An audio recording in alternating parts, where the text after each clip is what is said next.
नमस्कार।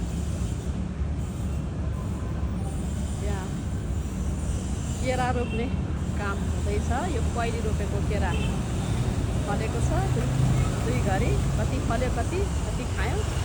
आज पनि मैले 3टा बिरुवा सारेको छु केराको। यो छिट्टै फल्दो रहेछ केरा चाहिँ। यो सिजन पनि हो साथी हो।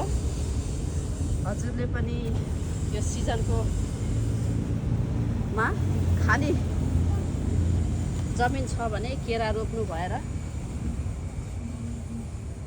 त्यसको फाइदा उठाउन सक्नुहुन्छ।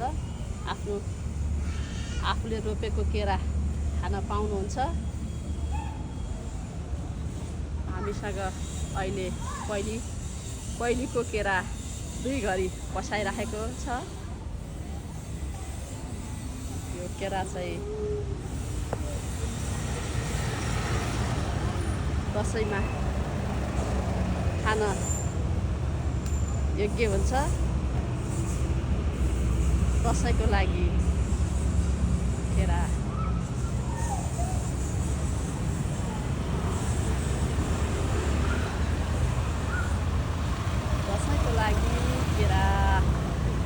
तयार हुँदैछ। हस्त नमस्कार। हजुरहरू पनि रोप्नुहोला। समयको यो केरा रोप्ने समयको सदुपयोग गर्नुहोला।